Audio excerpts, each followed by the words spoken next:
축복하는 마음으로 함께 인사하기 원합니다. 주 안에서 기뻐합시다. 한 번 더 인사하실 텐데요. 당신이 있어서 기쁩니다. 인사하겠습니다. 당신이 있어서 기쁩니다. 아멘. 감사합니다. 오늘 말씀을 통해서 정말 주님이 주시는 기쁨으로 충만한 은혜의 시간 될 수 있기를 간절히 소망합니다. 2주 전에 제가 성령의 열매, 첫 번째 열매인 사랑의 열매에 대해서 함께 말씀 나눴습니다. 제가 설교 제목을 정할 때마다 주어를 보시면 그냥 사랑, 희락 이렇게 정하지 않고요. 사랑은 무엇이다, 희락은 무엇이다라고 생각하면서 결정을 하였습니다. 제가 2주 전에는 사랑은 담다라고 했습니다. 우리 안에 하나님의 사랑을 담아야 그리고 그 사랑으로 예수 그리스도를 담는 삶을 살 수 있다라는 것을 함께 나눴습니다. 오늘은 두 번째 말씀인데요. 희락에 대한 말씀을 할 텐데 주 안에서 우리가 기뻐하라는 말씀을 가지고 함께 말씀을 나누기 원합니다. 지난 시간 다 나누지 못했던 내용이 있어가지고요. 오늘 주제와 또 연결이 되기 때문에 잠깐 나누고 본론으로 돌아가도록 하겠습니다. 성령의 열매는 개별적으로 다 존재하는 것이 아니라 서로 연결되어 있습니다. 이어질 수밖에 없습니다. 왜 그러느냐? 우리가 잘 아는 사랑하면 떠오르는 말씀 고린도전서 13장 말씀을 보면은 사랑은 무엇인지 우리에게 말씀해주고 있습니다. 제가 고린도전서 13장 4절부터 7절까지 말씀을 준비했는데요. 우리 앞에 화면 보면서 잘 아는 말씀이지만 천천히 함께 봉독해 보겠습니다. 사랑은 오래 참고 사랑은 온유하며 시기하지 아니하며 사랑은 자랑하지 아니하며 교만하지 아니하며 무례히 행하지 아니하며 자기의 유익을 구하지 아니하며 성내지 아니하며 악한 것을 생각하지 아니하며 불의를 기뻐하지 아니하며 진리와 함께 기뻐하고 모든 것을 참으며 모든 것을 믿으며 모든 것을 바라며 모든 것을 견디느니라. 아멘. 이 말씀을 보면 중요한 사실이 한 가지 있습니다. 그것은 무엇이냐? 사랑은 이것이다, 사랑은 이것이다라고 길게 구체적으로 말씀해주고 있는데요. 이 내용들 하나하나 보면은 다 어디서 많이 본 내용들입니다. 바로 성령의 9가지 열매가 다 여기 안에 들어있습니다. 오래 참고 온유하고 시기하지 아니하고 자랑하지 아니하고 교만하지 아니하고 무례히 행하지 아니하고 자기 유익을 구하지 않고 성내지 않고 악한 것을 생각하지 않고 진리와 함께 기뻐하며 모든 것을 견디는 것. 다 하나하나 보면은 성령의 열매에 대해서 하나하나 풀어놓은 말씀이 되는 것입니다. 이것이 무엇을 의미하느냐? 성령의 열매는 바로 이 사랑에서부터 시작된다는 것입니다. 하나님의 사랑이 부어져야 만들어지는 것이 바로 성령의 9가지 열매라는 것입니다.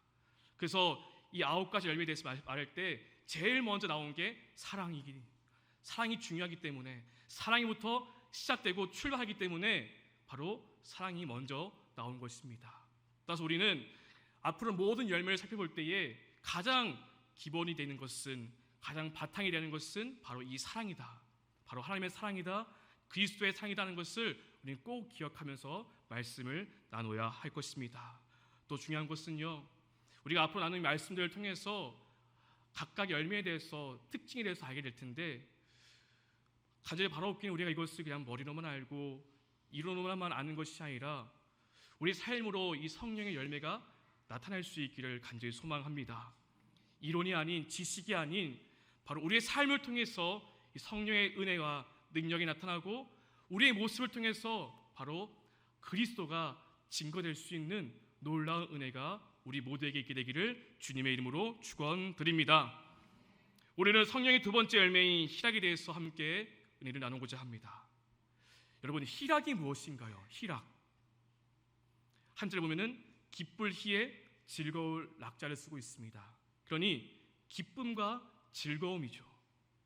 성령을 따라 살면은 바로 이 기쁨의 열매를 맺는다라고 말씀해주고 있습니다.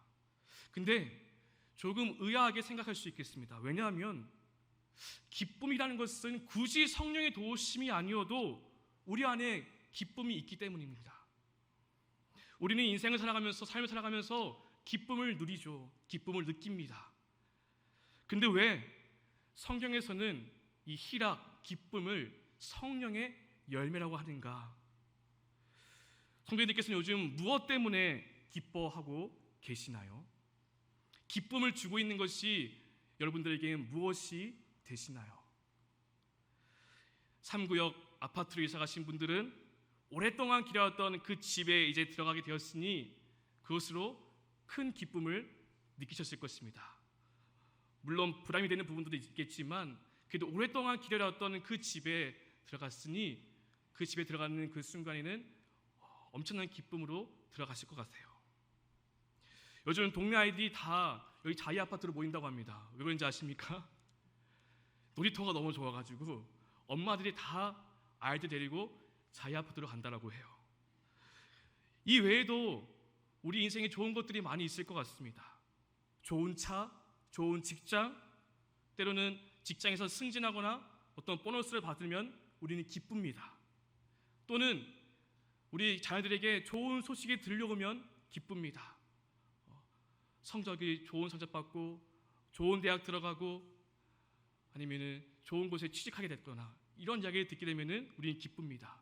또는 내가 응원하는 스포츠팀이 승리하게 되면은 우리는 그것으로도 기쁠 수 있습니다. 이렇게 우리의 주변에는 기쁠 수 있는 많은 것들이 있습니다. 혹시 주식을 하시는 분이 있을지 모르겠습니다. 저는 주식을 하지 않지만 주위의 친구들을 보면은 하루에도 몇 번이나 기분이 왔다 갔다 하는 것을 보게 됩니다. 자기가 투자한 종목이 오르면 덩실덩실 춤을 추고 막 기뻐하다가도 떨어지게 되면은 금세 우울해지는 것을 보게 됩니다. 우리 인생 가운데는 기쁨을 주는 많은 것들이 있는데요. 이런 것들 하나하나 살펴보면은 환경적인 요인들로부터 오는 것입니다. 근데 그런 것들이 매번 기쁨의 이유가 될 수 있을까요? 그렇게 기뻤다가도 어느새 돌아가 보면 기쁨은 온데간데 없이 사라져버릴 때가 종종 있습니다. 좋은 아파트에 들어가도 항상 좋을 수는 없는 것이죠. 시간이 지나면 무뎌지게 됩니다. 기쁨도 사라지게 됩니다. 이렇게 세상이 주는 기쁨은 금세 사라지는 순간적인 기쁨이 되는 것이죠. 이것은 우리의 안에 있는 목마름을 해결해 주지는 못합니다. 만약 주어진 환경에서 어떠한 문제가 생기면은 기쁨이 금세 슬픔이나 우울함이나 걱정과 염려로 바뀌게 됩니다. 다시 말해서 세상으로부터 오는 이러한 기쁨은 때로는 나의 잠깐의 즐거움을 만족시킬 쾌락일 경우가 많고 성경에서 말씀하시는 진정한 기쁨, 성령의 열매, 희락이 되지 못한다는 것입니다. 그렇다면은 성경에서 말씀해 주시고 계시는 이 희락의 열매는 무엇인가? 우리가 잘 아는 말씀이 있죠. 데살로니가전서 5장 16절 말씀에 이렇게 기록되어 있습니다. 항상 기뻐하라. 항상 기뻐하라. 우리가 항상 기뻐할 수 있을까요? 여러분들 항상 기뻐하고 계시나요? 항상 기쁘신가요? 성경 우리에게 분명히 말씀해 주고 있습니다. 항상 기뻐할 수 있다. 언제나 변함없이 우리는 기뻐할 수 있다. 이것이 바로 성령의 열매, 희락의 열매인 것입니다. 항상 언제나라는 말은 외부적인 어떠한 요인, 환경에 내가 영향을 받지 않는다라는 것입니다. 우리가 인생을 살아가면서 항상 좋은 일만 있으면 좋겠는데요. 늘 기쁜 일만 있으면 좋겠는데요. 사실은 그렇지 않을 때가 있습니다. 우리 인생에는 좋은 일만 있는 것이 아니라 때로는 슬프고 가슴 아픈 일도 있습니다. 갑작스러운 시험이 찾아올 때도 있습니다. 미리 예고라도 해주면은 마음의 준비를 할 텐데 시험은 불현듯 우리에게 찾아옵니다. 그래서 때로는 그 시험에 걸려 넘어지기도 하는 것이죠. 야고보서 1장 2절 말씀에서는 시험이 올 때 어떻게 해야 되는지 우리에게 말씀해 주고 있습니다. 내 형제들아 너희가 여러 가지 시험을 당하거든 온전히 기쁘게 여기라 라고 말씀해 주고 있습니다. 시험을 당하거든 온전하게 기쁘게 여기라고 말씀해 주고 있습니다. 근데 여러분 말씀 보면요, 시험 앞에 어떠한 시험이라 말씀해 주고 있나요? 성경 보시겠나요? 어떤 시험이요? 여러 가지 시험이라 말하고 있습니다. 우리의 인생 가운데는 여러 가지 시험 문제들이 찾아옵니다. 어떤 시험, 어떤 문제가 있을까요?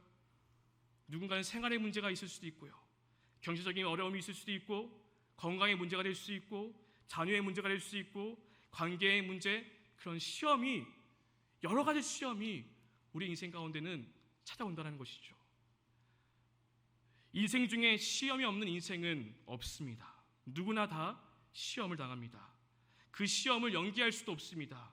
따라서 시험 당할 때 중요한 것은 이 시험을 잘 지나가는 것입니다. 바로 시험 당할 때에 이것을 온전한 마음으로 기쁘게 여기는 것, 이것이 바로 시험을 잘 지날 수 있는 방법인 것입니다. 그러면 왜 우리는 시험을 당할 때에 온전히 기쁘게 여길 수 있을까요? 그 이유는 시험이 시험으로만 끝나지 않기 때문입니다. 다음 3절 말씀 보면은 이는 너희 믿음의 시련이 인내를 만들어 내는 줄을 너희가 알미라 라고 말씀해 주고 있습니다. 우리가 당하는 믿음의 시험이 있습니다. 근데 그 시험이 고통으로만 끝나는 것이 아니라 인내를 만들어 주고요, 그 인내는 우리를 온전하게 하고 조금도 부족함이 없게 만들어 주기 때문에 시험을 당하여도 우리는 기쁘게 여길 수 있다는 것입니다. 시험이 시험으로만 끝나고 고통으로만 끝나는 것이 아니라 우리에게 인내를 만들어 준다는 것입니다. 이와 비슷한 말씀이 베드로전서 1장 6절에서도 나옵니다. 그러므로 너희가 이제 여러 가지 시험으로 말미암아 잠깐 근심하게 되지 않을 수 없으나 오히려 크게 기뻐하는도다 라고 말씀을 주고 있습니다. 여러 가지 시험으로 말미암아 근심하게 되지 않을 수 없다라고 말합니다. 여러분, 우리가 근심할 수 있습니다. 근심하는 것 잘못된 거 아닙니다. 근심하고 염려가 옵니다. 근심과 염려가 와야지 우리가 또 그에 대한 반응을 할 수 있는 것이겠죠. 근데 하나님 원하시는 것은요, 이 근심에 계속 빠져 있는 것을 원하지 않으십니다. 말씀 보니까 잠깐 근심하게 되지 않을 수 없으나 라고 말씀하고 있습니다. 그리스도인은 근심하게 될 수 있습니다. 하지만 그것은 잠깐 근심하는 것입니다. 근심이 우리를 잡아두지 못합니다. 오히려 그 근심으로 인해서, 시험으로 인해서 우리는 크게 기뻐할 수 있다라고 또 말해주고 있습니다. 그렇다면 왜 기뻐할 수 있느냐? 그 다음 절 말씀에 이렇게 기록되어 있습니다. 너희 믿음의 확실함은 불로 연단하여도 없어질 금보다 더 귀하여 예수 그리스도께서 나타나실 때에 칭찬과 영광과 존귀를 얻게 할 것이니라 라고 말씀해주고 있습니다. 시험이 우리 가운데 오는데 시험 우리를 더 믿음의 확실한 가운데 나아가도록 한다고 합니다.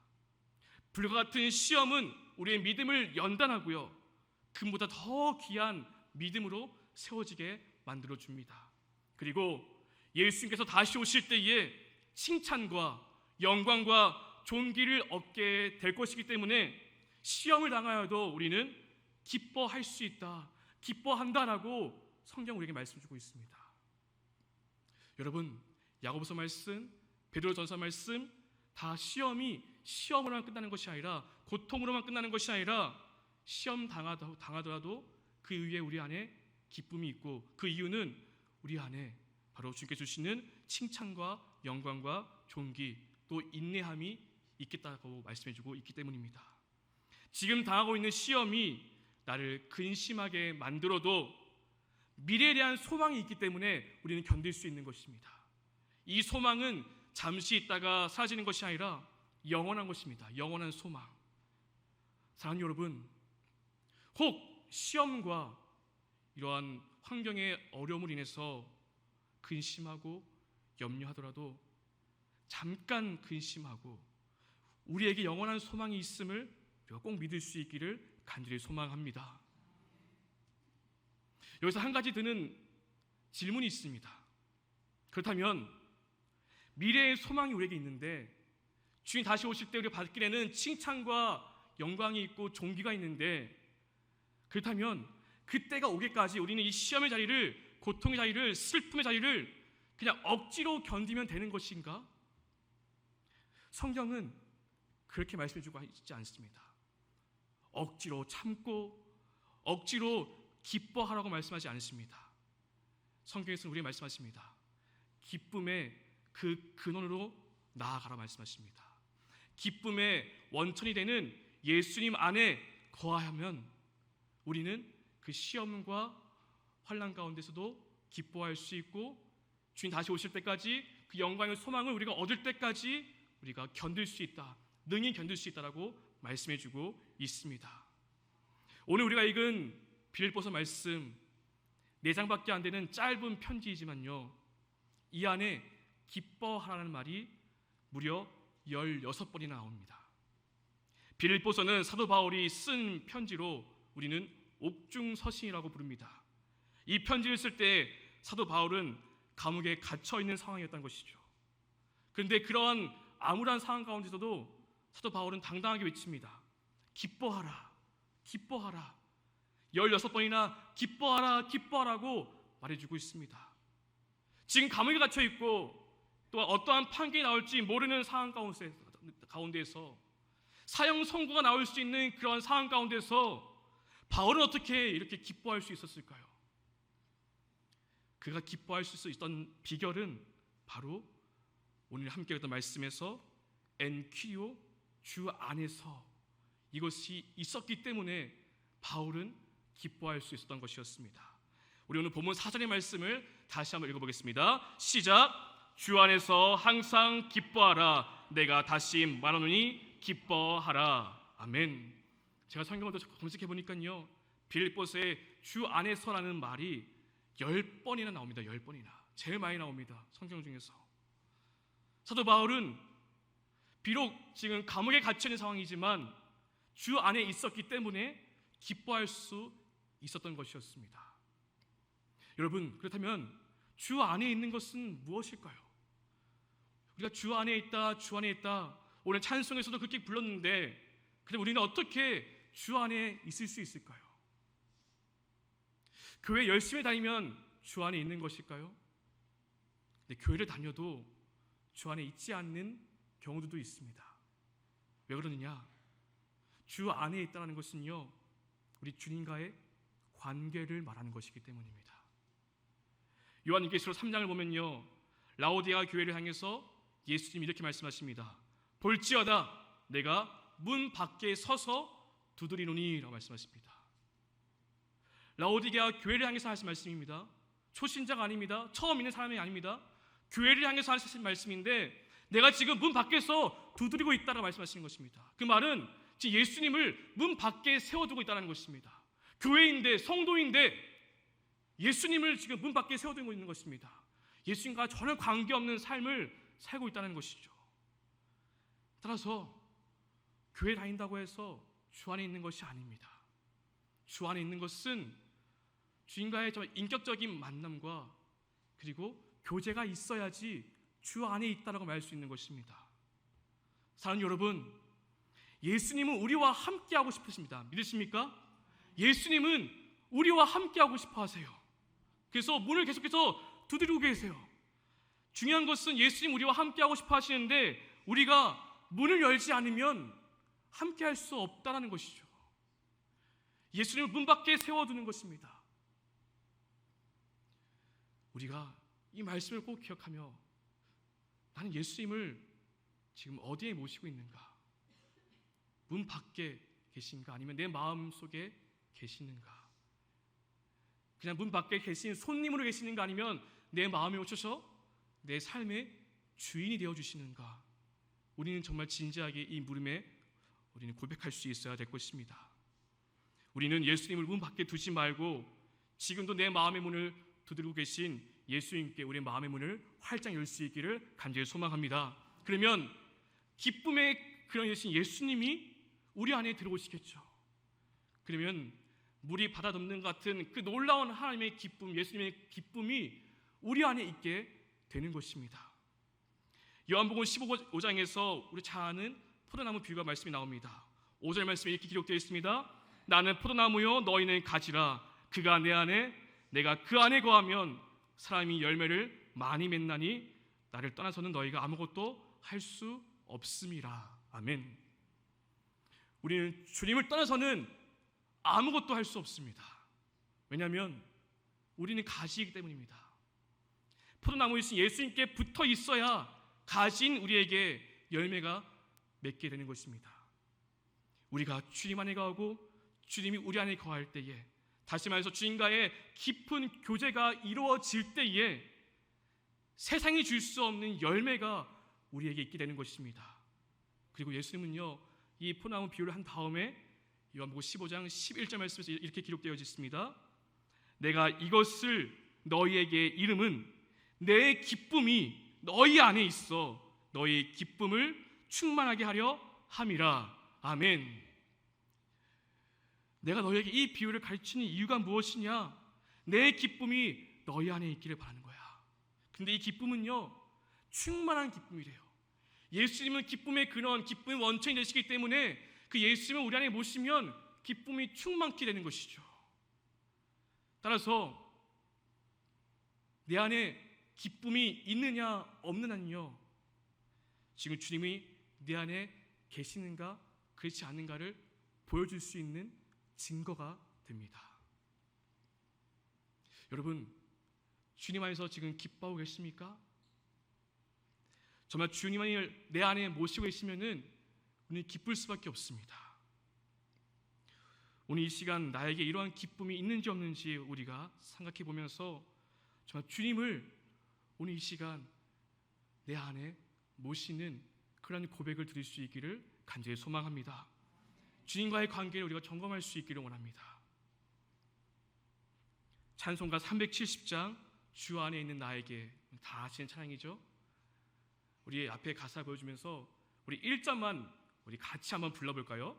우리 무반주로 한번 불러보겠습니다.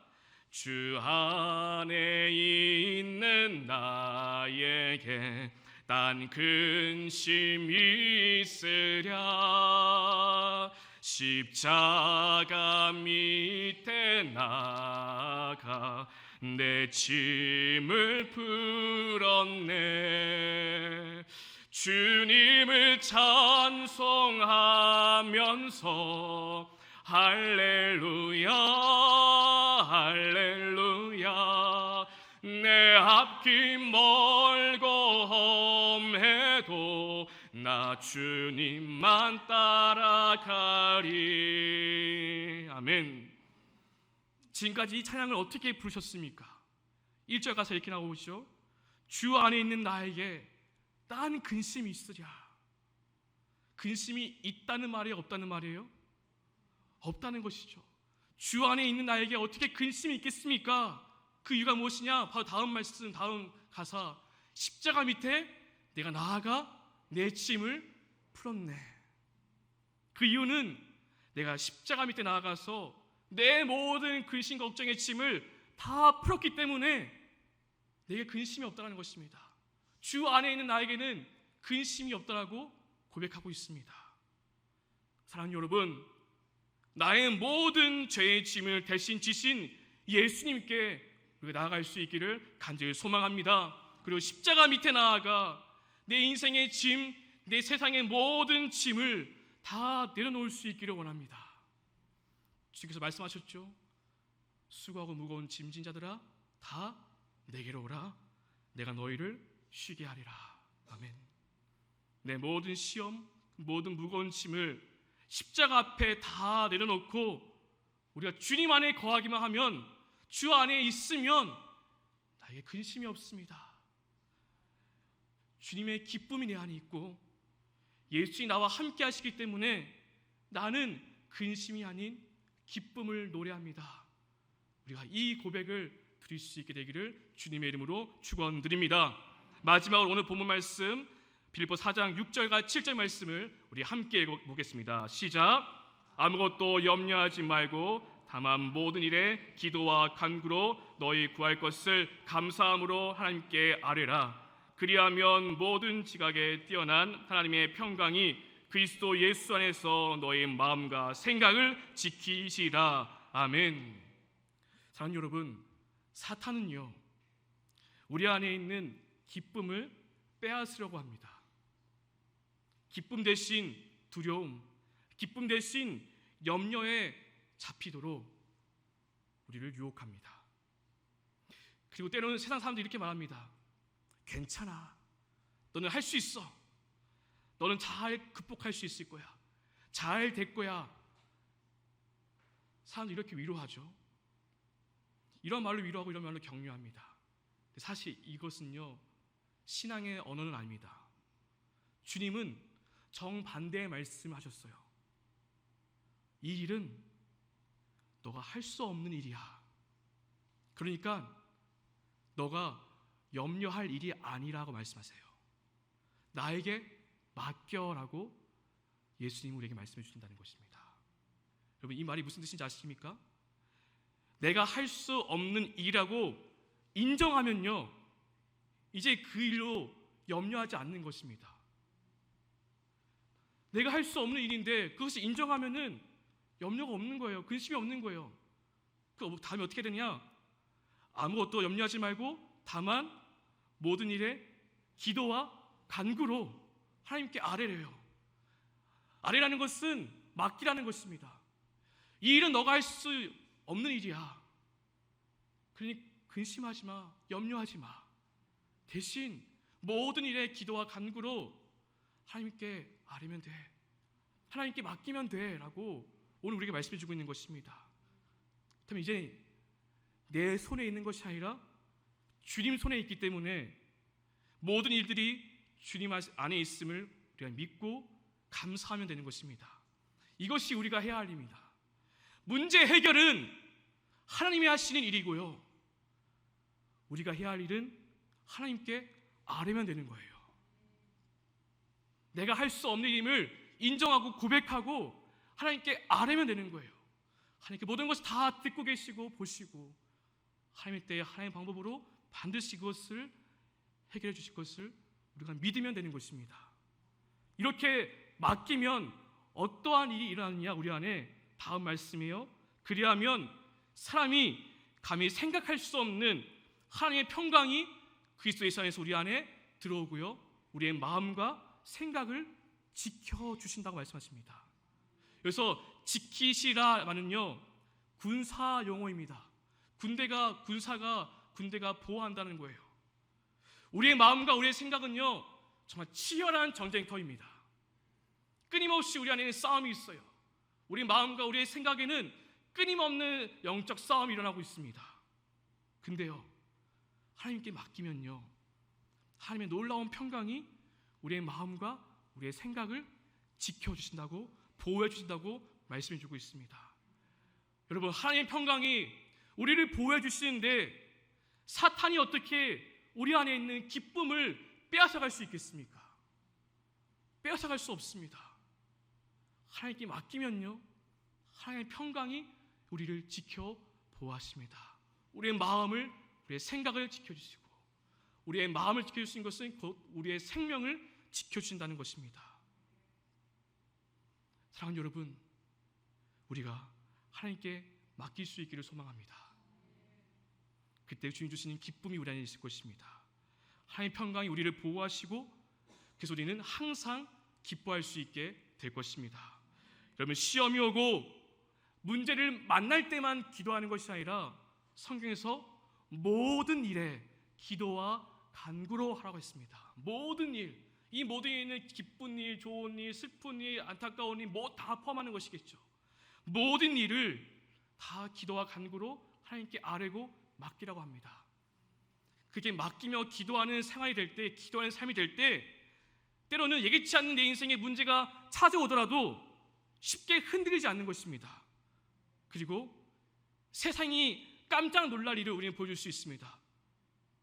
아니, 저렇게 힘들고 저렇게 절망스러운 가운데서도 또 저렇게 기쁠 수 있지? 저렇게 담담할 수 있지? 담대할 수 있지? 세상은 깜짝 놀라게 될 것입니다. 우리가 어떻게 담담할 수 있습니까?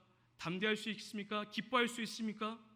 하나님의 평강이 우리의 마음과 생각을 지켜주시고 우리의 기쁨이 빼앗기지 않기 때문에 우리는 기뻐할 수 있고 감사할 수 있고 우리는 담대하게 살아갈 수 있는 것입니다. 우리의 시험 속에서 빛나는 기쁨을 우리가 경험할 수 있게 되기를 주님의 이름으로 축원드립니다. 사랑하는 여러분, 참 기쁨은, 진짜 기쁨은 환경에서 주는 것이 아니라, 그 어떤 것이 주는 것이 아니라 주님과의 사랑의 관계 속에서 나온다는 것을 꼭 기억하시길 소망합니다. 환경이 주는 기쁨과 즐거움은 잠시입니다. 시험을 만나면 금방 사라져 버립니다. 그러나 주님 안에 거할 때에, 주님과의 사랑을 나눌 때에 주님의 기쁨이 저와 여러분 안에 충만하게 될 줄로 믿습니다. 내가 할 수 없음을 인정하고 주님께 우리는 붙어 있으면 되는 것입니다. 우리는 가지입니다. 참 푸르나무신 예수님께 붙어 있으면 되는 것입니다. 그렇게 주님께 맡길 때에 모든 지각에 뛰어난 하나님의 평강이 우리를 감싸줄 겁니다. 그러면 걱정, 근심에 요동치는 것이 아니라 잔잔한 호수같이 평안함이 우리 안에 임하게 될 것입니다. 그리고 그 무엇도 우리의 기쁨을 빼앗아갈 수 없을 것입니다. 우리 모두가 이 기쁨을 경험할 수 있기를 간절히 소망합니다. 야, 이것 또한 지나가겠지, 다 잘 될 거야, 이런 낙관주의가 아니라 믿음으로 하나님께 맡기고 주님이 이루실 일을 우리는 기대하며 나아갈 수 있기를 소망합니다. 나를 사랑하시는 주님이 지금 내 안에 계심을 우리가 고백하고 나와 함께 하시는 주님을 우리가 의지하며 그 예수님의 기쁨이 우리 안에 넘쳐날 수 있게 되기를 주님의 이름으로 축원드립니다. 그래서 우리 안에 이 희락의 열매가 항상 있어 말씀처럼 항상 기뻐할 수 있는 우리 모두가 될 수 있기를 주님의 이름으로 축원드립니다. 기도하시겠습니다. 기도하겠습니다.